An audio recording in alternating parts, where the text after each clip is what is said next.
오늘 주시는 하나님의 말씀은 요한계시록 14장 14절부터 20절입니다.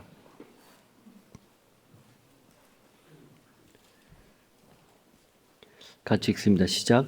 또 내가 보니 흰 구름이 있고 구름 위에 인자와 같은 이가 앉으셨는데 그 머리에는 금 면류관이 있고 그 손에는 예리한 낫을 가졌더라. 또 다른 천사가 성전으로부터 나와 구름 위에 앉은 이를 향하여 큰 음성으로 외쳐 이르되 당신의 낫을 휘둘러 거두소서. 땅의 곡식이 다 익어 거둘 때가 이르렀음이니이다 하니 구름 위에 앉으신 이가 낫을 땅에 휘두르매 땅의 곡식이 거두어지니라. 또 다른 천사가 하늘에 있는 성전에서 나오는데 역시 예리한 낫을 가졌더라. 또 불을 다스리는 다른 천사가 제단으로부터 나와 예리한 낫을 가진 자를 향하여 큰 음성으로 불러 이르되 내 예리한 낫을 휘둘러 땅의 포도송이를 거두라. 그 포도가 익었느니라 하더라.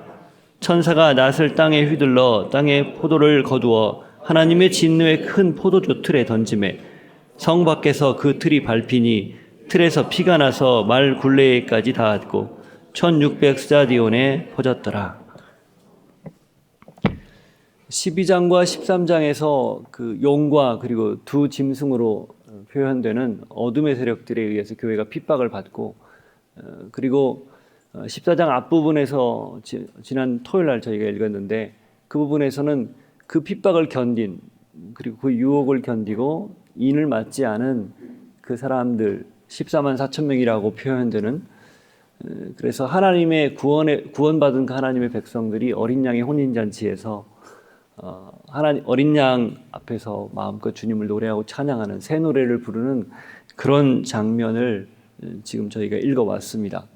이 12장과 13장 그리고 이 14장 그리고 15장으로 넘어가는 이 길목에서 이 14장의 역할은 그 앞부분 용과 두 짐승이 유혹하고 그리고 믿는 사람들, 하나님의 백성들을 핍박하는 걸 견디는 그 교회가 그 교회 공동체를 하나님이 구원하실 거라는 분명한 확신을 주시는 그런 환상이기도 하고, 그리고 15장 이후에 벌어질 마지막 재앙, 7대접 재앙이죠.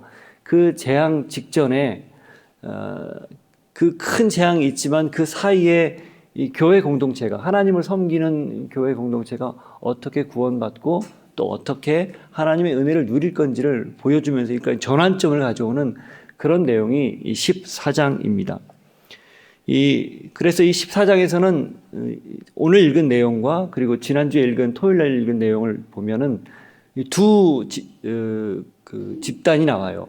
구원받은, 하나님으로부터 구원을 받아서 마지막 최종 심판에 승리하는 그 구원받은 교회 공동체와 그렇지 않은 멸망을 받는 그 두 집단의 대조를 통해서 구원을 받는 신앙인들, 인침을 받지 않고 그 성령의 인침을 받은 교회 공동체가 얼마나 큰 구원의 경험이 있는지를 극명하게 대조시키는 그런 부분이 오늘 우리가 읽은 14장 부분입니다. 그래서 이 강렬한 대비를 통해서 구원이 얼마나 귀중한지, 그 가치가 얼마나 소중한지를 보여주는 거예요. 짙은 어둠 속에서 희미한 빛만 보여도 그 빛이 굉장히 도드라지게 보이듯 아주 강렬한 심판과 강렬한 그 재앙 같은 그런 모습을 통해서 하나님의 백성들이 겪게 될, 경험하게 될, 누리게 될 복이 얼마나 더 놀라운지를 선명하게 보여주는 내용이 이 14장 저희가 읽은 내용입니다. 하나님은 요한을 통해서 이 사탄과 두 짐승으로 드러나는 외부의 박해를 끝까지 견디고 그리고 이겨내라고 독려하기 위해서 이 구원과 심판을 대조시키는 거예요.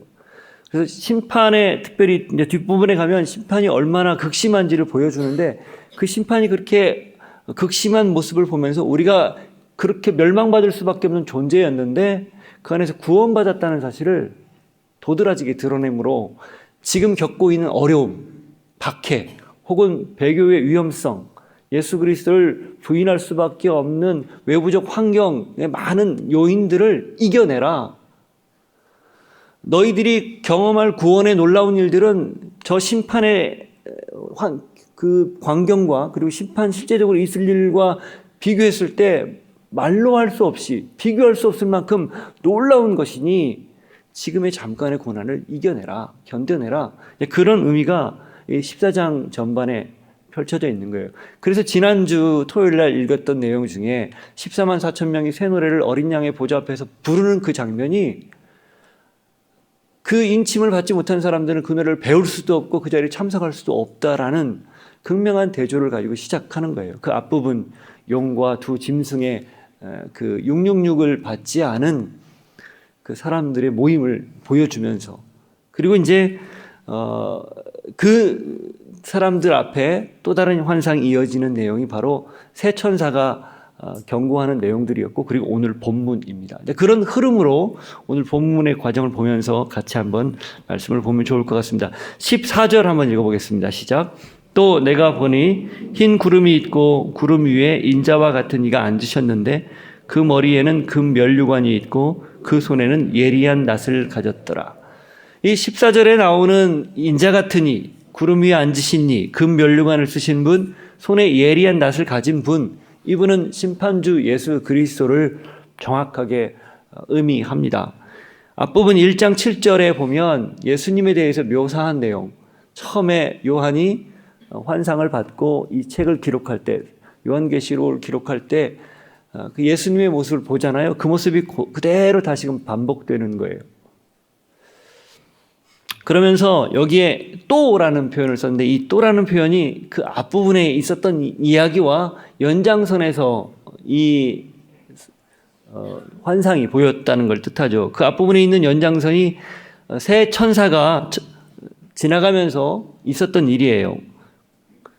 6절부터 12절에 있었던 내용이죠. 첫 번째 천사는 하나님을 경배하라 이렇게 외쳤던 걸 기억하시죠?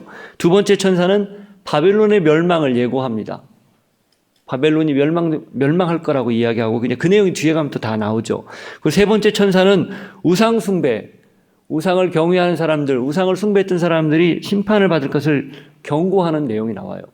그리고 그 모든 것들 환난과 핍박이 있어서 심지어는 그것이 죽음의 지경에 이를지라도 죽을지라도 그 신앙을 배반하지 않은 사람들의 그 죽음이 복되다라는 선포가 13절에 나옵니다.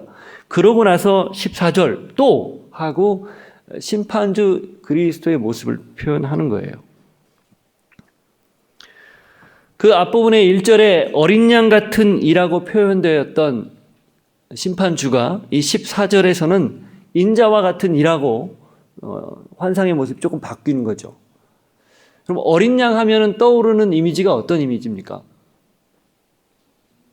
예쁘고 사랑스럽고 그런 이미지인가요? 그보다는 굉장히 연약한 이미지죠. 돌보지 않으면 누군가가 같이 있지 않으면 특별히 목자가 돌보지 않으면 이내 위험한 환경에 노출되어서 잡혀 먹힐 수밖에 없는 그런 이미지가 어린 양에 대한 이미지예요. 그런데 그 앞부분 용과 두 짐승의 12장 13장에 나오는 그 극렬한 모습을 대조해서 14장 1절에 사실은 의도적으로 어린 양 앞에서 그 보좌 앞에 앉은 어린 양 앞에서 구별된 14만 4천 명이 찬양하는 장면으로 기록이 되어 있어요. 그건 무슨 뜻인가? 세상의 세력들, 신앙을 배교하게 하고 하나님을 믿지 못하게 하는 미혹하는 영들 그리고 위협하는 영들은 굉장히 무서운 이미지로 보이지만 반면에 그렇지 않은 신앙을 지키고 그걸 따라가야 하는 그 대상은 순전하고 순결하고 연약한 모습으로 보인다는 거예요. 누가 봐도 이 분이 그렇게 어린 양처럼 보이는 그 분이 우리를 구원할 수 있을 거라 생각하기 좀 어려울 만큼 그것도 극명한 대조를 보이는 거예요.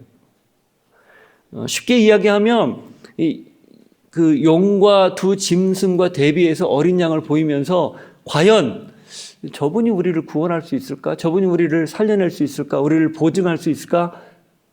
그런 대조가 이 안에 담겨져 있는 거죠. 그런데 그렇게 대조했던 부분이 오늘 이 14절에서는 다시 인자와 같은 이로 다른 환상으로 보인 거예요. 이제 그 어린 양이었던 그 구속주, 심판주가 실제로 우리를 구원할 수 있는 구름 위에 인자와 같은 이의 모습으로 면류관을 쓰고 손에 낫을 든 실질적인 능력 있는 그런 존재로 다시 보이는 거예요. 그 이야기는 곧 하나님이 이 심판주에게 그런 이미지를 통해서, 그리고 요한을 통해서 우리에게 보여주는 내용은 하나님의 그 예수 그리스도의 그 심판의 능력이, 그리고 심판주로서의 그 권위가 용이나 두 짐승, 그리고 사탄으로 대비되는 그런 어둠의 세력들에 비해서 훨씬 강력한 힘을, 능력을 가지고 있음을 보여주는 거죠. 추수 때가 이르렀기 때문에 그분이 우리를 보증하고 구원해 주실 거라는 그런 어떤 내용을 여기에서 표현하는 거예요. 하나님의 심판이 가장 연약한 어린 양을 통해서, 십자가를 통해서 어떤 서막이 열렸다면, 이제는 인자와 같은 강력한 힘을 가진 이미지를 통해서 그것을 집행하겠다. 그러니 너희들이 가지고 있는 그 신앙, 지금 그 신앙을 지키기 위해서 심지어는 죽음까지도 마다하지 않는 그 중심 흔들리지 말고 견고하게 세우고 있어라. 이런 이미지가, 이런 메시지가 이 안에 담겨져 있는 거예요. 여러분, 우리를 하나님 품으로 인도하시는 예수님은 십자가에서 어린 양으로 죽으셨지만, 그분은 다시 오실 재림주로 이 땅에 오실 때는 우리를 완전하게 하나님 품으로 인도할 수 있는 능력의 하나님, 심판주로 오시게 될 것을 여러분들이 꼭 기억하시고 흔들리지 않는 신앙을 갖기를 주님의 이름으로 축복합니다. 자, 그러고 나서 이제 그런 이 인자에게 하나님의 천사가 와서 이렇게 이야기를 합니다. 15절, 16절 읽어보겠습니다. 시작. 또 다른 천사가 성전으로부터 나와 구름 위에 앉은 이를 향하여 큰 음성으로 외쳐 이르되, 당신의 낫을 휘둘러 거두소서. 땅의 곡식이 다 익어 거둘 때가 이르렀음이니이다 하니, 구름 위에 앉으신 이가 낫을 땅에 휘두르매 땅의 곡식이 거두어지니라. 이 인자 같은 이에게 또 다른 천사가 성전으로부터 나와서 말을 하는 거예요. 내용은 뭐냐면, 당신의 낫, 들고 있는 낫을 휘둘러서 추수할 때가 되었으니까 곡식을 거두어 드리십시오. 그리고 그 말을 듣고 이 인자 같은 이가, 심판주이신 그리스도가 낫을 휘둘러서 땅의 곡식을 거두는 내용입니다.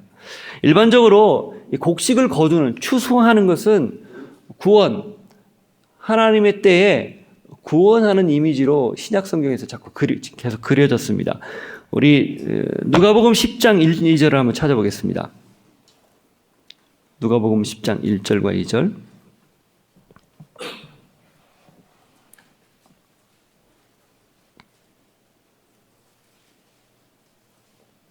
같이 읽습니다. 시작.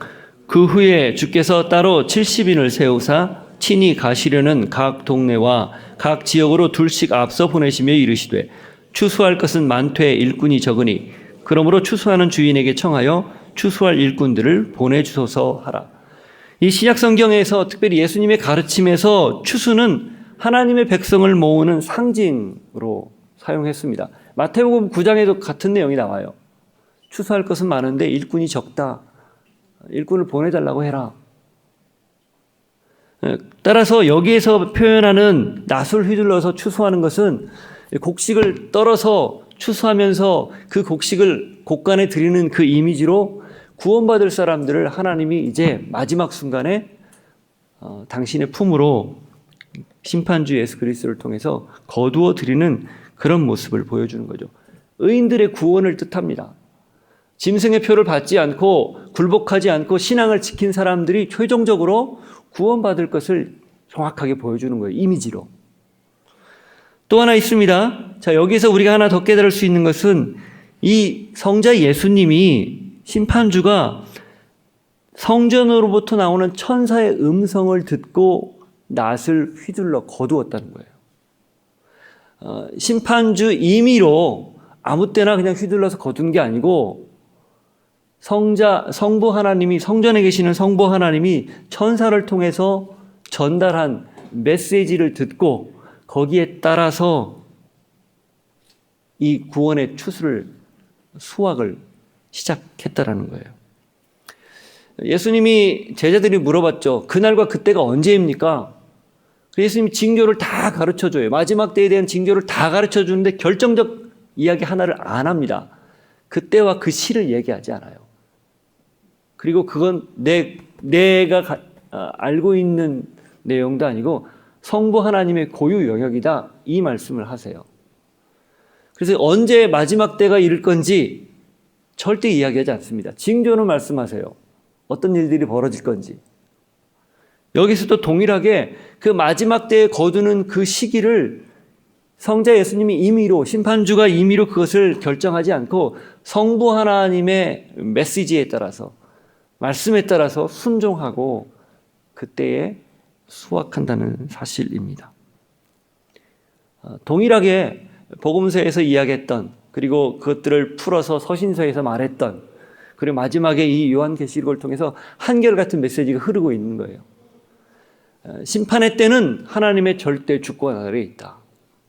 그리고 성자 예수님조차 그때에 순종하는 모습을 통해서 우리는 거기에 대해서 관심을 가질 필요가 없고 그저 하나님의 구원의 약속을 믿고 오늘 우리의 삶에 최선을 다하면 된다. 이런 메시지가 이 안에 담겨져 있는 거죠. 그리고 한 가지가 더 있습니다. 이 일을 예수님이 직접 하신다는 겁니다. 19절에 보면 천사가 낫을 땅에 휘둘러 땅에 포도주를 거두어서 멸망받을 사람들을 수확하는 내용이 나오거든요. 멸망받을 사람들은 천사가 수확을 하는데 구원받을 사람들은 예수님이 직접 수확을 하는 거예요. 이 어떤 의미가 여기 담겨져 있을까요? 이 요한계시록을 읽는 소아시아의 7 교회가 이 부분을 읽을 때 어떤 느낌이 있을까요? 아, 우리 주님이 우리를 끝까지 책임지시는구나. 주님이 직접 우리를 거두어 들이시는구나. 우리를 맞이해 주시는구나. 이 땅에서 수고하고 애쓴 그런 모든 것들을 다 이해해 주시고 인정해 주시고 그걸 직접 친히 다 맞이해 주시는구나. 그런 내용을, 그런 생각들을 하지 않았겠어요? 우리를 종이라 부르지 않고 형제라 부른다고 했는데 우리를 진짜 형제처럼, 가족처럼, 패밀리처럼 대해 주는구나. 이런 이미지가 이 작은 내용을 통해서 분명하게 드러나는 거죠. 자, 이렇게 해서 구원받는 사람들이 수확되는 모습을 보여주고 이어서 이제 멸망받을 사람들도 동일하게 수확이 되는 모습을 보여줍니다. 17절 읽습니다. 시작. 또 다른 천사가 하늘에 있는 성전에서 나오는데 역시 예리한 낫을 가졌더라. 자, 이번에는 멸망을 위해서, 심판을 위해서 천사가 그 낫을 드는 존재가 나오는데 천사가 나옵니다. 예수님이 아니고. 여기서 우리가 한 가지 기억해야 될 것, 심판 반드시 있다라는 사실이에요. 믿는 사람과 믿지 않는 사람들을 어떻게 구별할 수 있을까? 그리고 이 믿는 사람과 믿지 않는 사람들이 어떻게 삶에서 도드라지게 서로 대조가 될까? 구분이 될까? 그것은 심판에 대한 생각입니다. 믿는 사람들은 심판을 늘 염두에 두고 살아요. 그것을 종말론적인 삶이라고 합니다. 개인적인 종말은 나의 삶의 이 땅에서의 마지막, 육신이 죽는 그 순간이죠. 그러나 이 우주적인 종말은 하나님이 이 땅을 다시금 새롭게 완전히 심판하시고 새하늘과 새 땅으로 다시 새롭게 시작하는 그때를 이야기해요. 그 두 가지를 다 우리는 기억하고 의식하고 삽니다. 마지막이 있다는 거죠. 언젠가는 끝나는 날이 있다는 거, 이걸 기억하는 것이 신앙의 굉장히 중요한 출발점입니다. 그래야 그 마지막을 기억하기 때문에 그게 언제 올지 모르니 오늘 주어진 오늘의 삶에 내가 어떻게 살지 고민할 거 아닙니까? 하나님 뜻대로 살아야 되는데 그러지 못하는 나의 모습을 날마다 하나님 앞에 내어놓고 내 정과 욕심을 십자가에 못 박으려는 그런 몸부림을 치지 않겠어요? 그런데 그런 의식이 없으면 그냥 사는 거예요. 나 자신을 위해 살고 내 목적을 위해 살고 내 욕심을 위해 살고 내 쾌락을 위해 사는 거죠.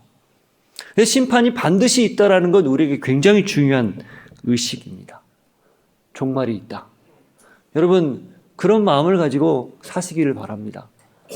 내 인생에, 그리고 이 세상에 마지막 때가 있다는 걸 아시고 오늘 하루를 마지막인 것처럼 그렇게 최선을 다해 살면 그것이 쌓이고 쌓여서 우리의 삶이 더욱더 주님을 닮아가는 그런 삶이 될 것입니다. 자, 그렇게 심판하는 모습이 이미지가 그려지는데 어떻게 심판을 하는가? 18절부터 20절 한번 보십시오. 시작. 또 불을 다스리는 다른 천사가 제단으로부터 나와 예리한 낫을 가진 자를 향하여 큰 음성으로 불러 이르되 내 예리한 낫을 휘둘러 땅의 포도송이를 거두라. 그 포도가 익었느니라 하더라. 천사가 낫을 땅에 휘둘러 땅의 포도를 거두어 하나님의 진노의 큰 포도주 틀에 던지매 성 밖에서 그 틀이 밟히니 틀에서 피가 나서 말 굴레에까지 닿았고 1600 스타디온에 퍼졌더라.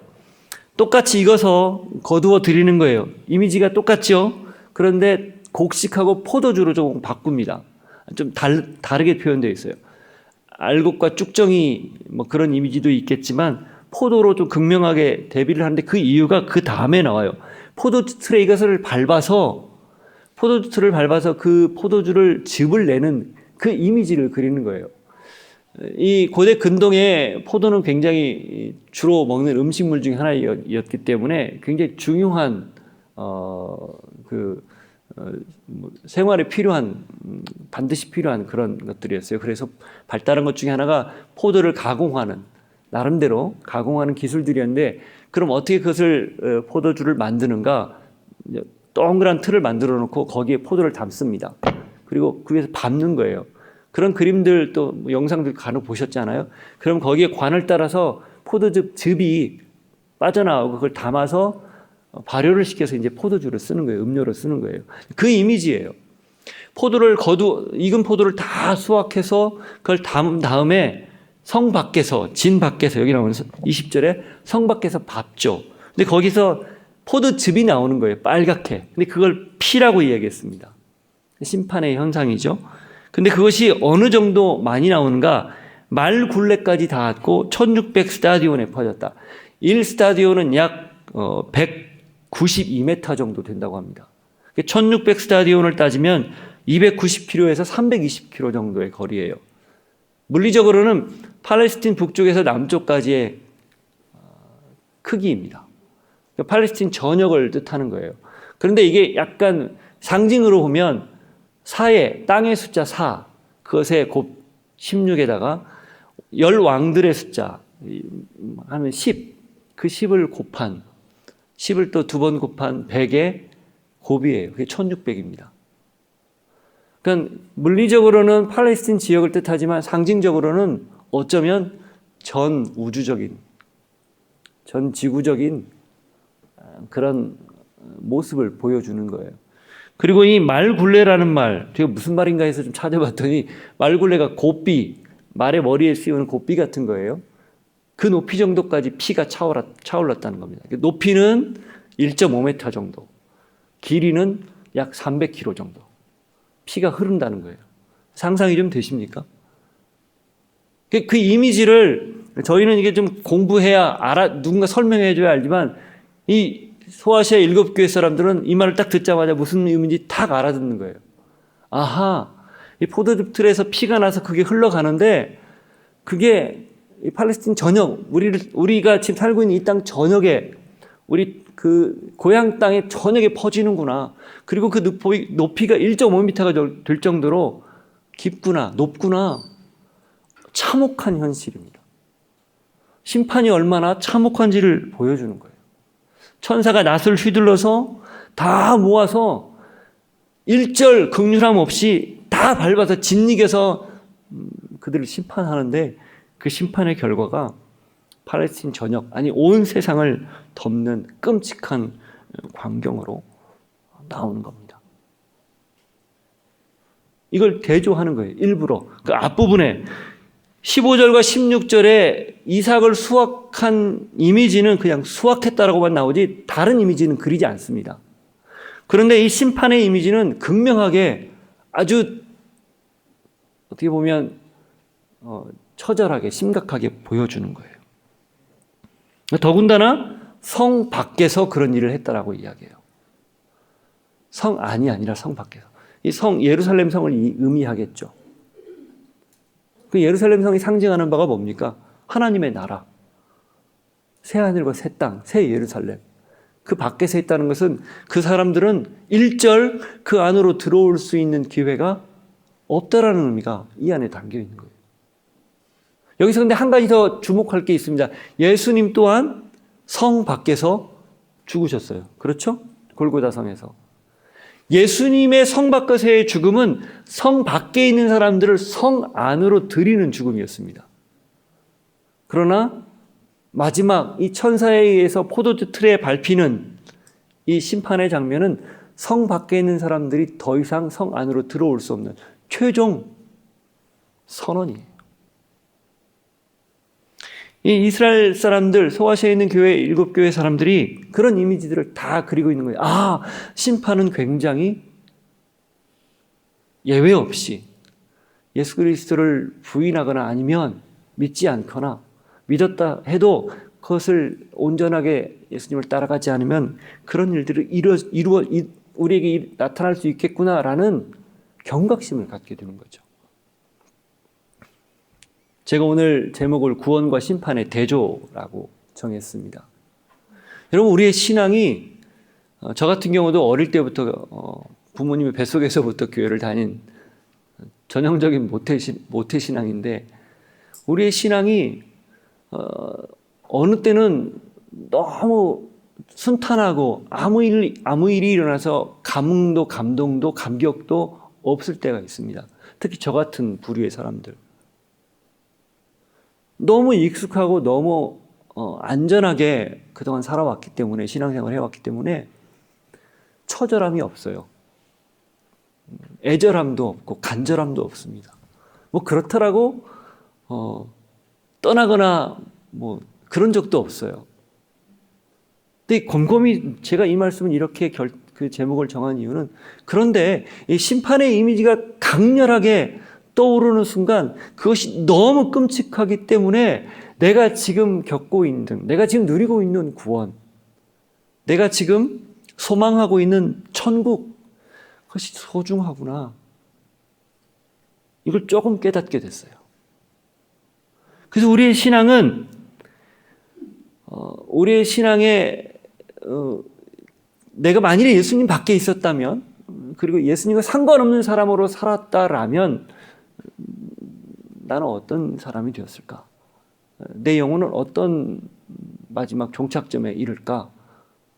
라는 생각을 한번 우리가 떠올리게 되면, 우리의 신앙이 지금 얼마나, 우리가 받고 있는 구원이, 우리가 누리고 있는 이 구원의 이 하나님 주신 은혜가 얼마나 큰지를 대조적으로 알 수 있다는 거예요. 어둠이 짙을수록 빛이 강한 것처럼, 고난이 깊을수록 주님을 더 깊이 만나는 것처럼, 심판이 철저하고 끔찍할수록 구원의 감격이 크다라는 것입니다. 14장의 메시지는 이렇게 강렬한 대조를 통해서 구원을 더 도드라지게 하는 거예요. 이 요한이, 또 하나님이 이 환상을 주셔서 하시고자 하는 메시지는 이 초대교회, 이 7교회, 소아시아의 7교회에게 너희들이 지금 가고 있는 그 신앙, 때론 고난이 있어서 힘들고 어렵지만 그 심판을 생각하면 지금 겪고 있는 것은 아무것도 아니고, 지금 너희들이 가지고 있는 그 구원의 놀라운 감격은 심판에 비하면 어마어마하게 하나님이 주신 선물이다라는 걸 각인시키기 위한 거죠. 여러분, 그래서 우리는 이 장면을 떠올리면서 우리가 누리고 있는 구원의 감격, 그리고 지금 하나님과 함께 살고 있는 이 땅에서의 삶이 얼마나 소중한지를 더 분명하게 붙잡을 수 있게 될 것입니다. 여러분의 삶이 그런 고백과 또 그런 것들을 누릴 수 있는 삶이 되기를 주님의 이름으로 도전하고 축복합니다. 기도하겠습니다.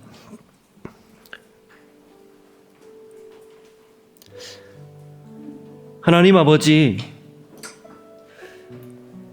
우리가 만일에 진영 밖에 있었고 예수님 밖에 있었다면, 우리 또한 이렇게 끔찍한 심판에 처해서 더 이상 소망이 없는 그런 사람들이 되었을 것입니다. 그런데 예수님을 알게 되었고 믿게 되었고 또 예수님을 알고 믿은 것 까닭에 영원한 미래를 소망하게 되었습니다. 주님, 그래서 우리에게 부어주신 이 구원의 감격 다시금 오늘 깊이 묵상하며 주님 앞에 감사하는 하루가 되게 하여 주옵소서. 우리가 지금 누리고 있는 이 하나님과 함께하는 이 귀한 시간들, 그래서 오늘 하루 의미 있게 보내게 하여 주시고 간혹 혹은 우리의 삶에 어려움이 있다 하더라도 하나님 도리어 주님 주신 크신 은혜를 기억하며 그 어려움을 능히 넘어설 수 있는 저희들 되게 하여 주옵소서. 함께 한번 기도하겠습니다. 하나님 감사합니다. 하나님 주신 놀라운 은혜와 크신 구원으로 인해서 이 아침도 주님 저희가 간절히 기도합니다. 만일에 주님 밖에 있었다면, 우리가 복음 안에 들어오지 못했다면 겪게 될 이 끔찍한 광경을 통해서 하나님 우리를 친히 구원해 주시고 친히 거두어 들이시는 그 은혜에 감격하고 감사할 수 있는 모습과 고백이 우리 안에 있게 하여 주옵소서.